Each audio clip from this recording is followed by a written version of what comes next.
That's the song! What song is that? That's the song I've been trying to remember. What's it been like? 3, 4 years? 8 years, 7 months, and 6 days, give or take. Am I sensing feelings? Well, you're right. Huge congratulations on the movie. I was just grinning the whole way through. Excellent, good. I was not grinning the whole way making it. I feel like demand for pet goats is going to skyrocket now. I agree. We've got to talk about the screaming goats, though. Yes. The stars of the movie. It's not me. If that's a question, if people have assumed that it's me screaming, I have a much more tough scream when I scream. Sounds a lot tougher than those goats. But yeah, the goats were a big part of it. Right from the beginning, we wanted them, just looking through the Norse mythology and also the comic books. They're a feature in the comic books from way back.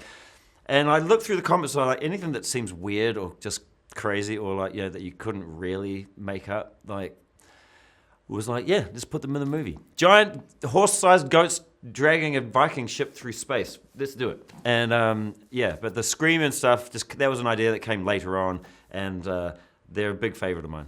Well, I was wondering if you got any inspiration from the Taylor Swift screaming goat for the noises. Let me show you the video. So this is the Taylor Swift screaming goat.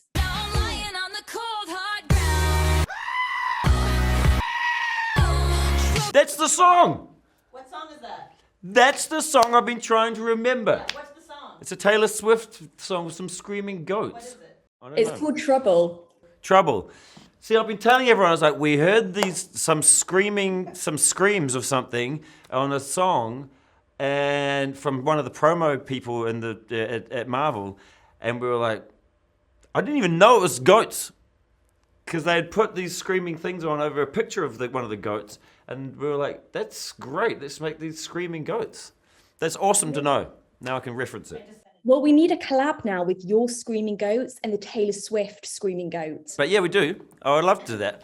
I'm not sure. I mean, is she still into screaming goats? Who knows? This could be the next big hit. This could be a next big reality show. I'd watch it. I just want to say that was very, very impressive what you did back there. He's just my first bad guy. You never forget your first. Young girls all over the world are going to grow up wanting to be Mighty Thor. Which women in the industry did you always really look up to when you were younger? I think I always admired Jodie Foster a lot because she just seems like someone who was such an incredible actress, but also really had a big interior life as well. She's so cool, so badass. Seeing Jane pick up the hammer was such a cool moment. Who out of the iconic characters you've played would you love to see lift Thor's hammer? I don't know. Maybe Evie from V for Vendetta. I would watch that movie. I would totally be game. I just adore Korg, and so many people want to see him have his own spin-off series. Would you be in on that? It depends on how much work I have to do because I'm very lazy. And I mean, it's probably, in terms of laziness, it's probably the easiest thing for me to do. I could just do a whole series and just voice it. Usually I'm on set dressed in this big outfit and stuff that they map the CG character over. If I could do it just as the voice, I'd be in. Also, I'd want it to be just like a real... I don't know what kind. I don't think it should be like a big, crazy adventure thing. I think it would just be like nice, just a bit like Neighbours or something. Just like a little soap opera. Yeah, it'd be cute. What else would you like to explore further as Korg, though? I'd like to explore his relationship, especially now that he's got this spoiler, everyone, this relationship with a dude called Dwayne, and just to see what that's like. Sex in the City with Korg. Done.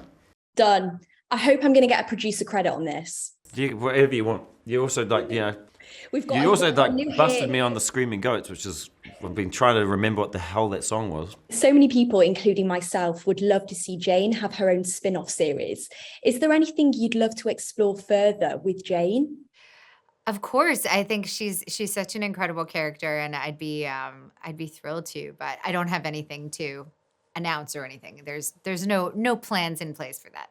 Oh, my fingers are crossed for something, though. He went from dead bod to god bod. And after all that, Mjolnir. he reclaimed his title. Yours and Chris's bromance is just chef's kiss. What's the most irritating thing about Chris? Because I swear that man is perfect. That's the most annoying thing, that he's perfect. It's just annoying. And also with that, look, with the butt shot that everyone likes to talk about, it's he's put a lot of work into that. And I think it's only right that we show off that work. Absolutely. Oh, spoke too soon. Jane? There's a moment in the film where Jane notices someone reading her book. I'm interested to know, where's the most surreal place you've seen your face pop up or been recognized? I guess it's wild seeing my kids play with the toys now, like that, they have the kind of like Lego sets and they're taking my head on and off and going like, look, mommy, I can take your head off. So that's pretty surreal. That is crazy. I imagine you must have had moments though, similarly to in the film, when you're like on a plane and you look over and you see someone watching a movie of yours. There's definitely surreal moments. I think there's a lot of like airport surreal moments for sure. I think Gore is one of the best villains I've ever seen. Did the atmosphere change on set when Christian walked out in the full costume? It did. He's scary, and he was, and so was his villain. But he'd be on set, and I think just the mood. Also, like me and Chris and everyone were looking at him and just going, "Is this too scary? Do you think kids are going to like be super freaked out by this guy?" Because he was like really like, I mean, he's a scary looking. He's Voldemort with a nose, He's like very freaky guy. So this is my vow. All gods will die. Jane is so fearless. Do you have any irrational fears? Irrational? A lot. I'm very superstitious. Like I believe any superstition. Like my mom will make something up and I'll believe it, So yeah, I have a lot of irrational fears. I can relate. I can very much relate. The costumes in set are just incredible. Did you manage to steal anything from set? I wish, but no, I didn't. I got to keep my practice hammer, the hammer that they gave me a hammer that I could bring home that was kind of like padded, that I could practice with. And so I kept that, which is lucky that it's padded because my kids will go at each other with it. And, it's safer than the actual hammer, the hard hammer. I feel like everyone needs a Korg in their life. Who out of the characters you've played would you love to see team up with Korg? Well, I think recent characters, probably Blackbeard. Blackbeard and Korg would be a pretty cool team. Edward? Oui. Everything all right? Yes. This is another thing I'd love to see. I'd ship that. I've heard that there's a Thor group chat. I'm interested to know who's the most active member because Chris did say that Taika is quite annoying. If there's a group chat, they haven't included me in it. So I can't comment on that. How dare they? You tell them. I mean, this is the first I'm hearing of it. This is my mission. We're going to get you added to that group chat. It's okay. Now I don't want to be on the group chat. The group chat is nothing without Jane Foster. I mean, I've got my own group chat. Just with myself. Exactly. You can add me in there. I'll join. Thank you so much, Natalie. Thank you. Huge congrats on the movie. Thanks so much. Hits Radio.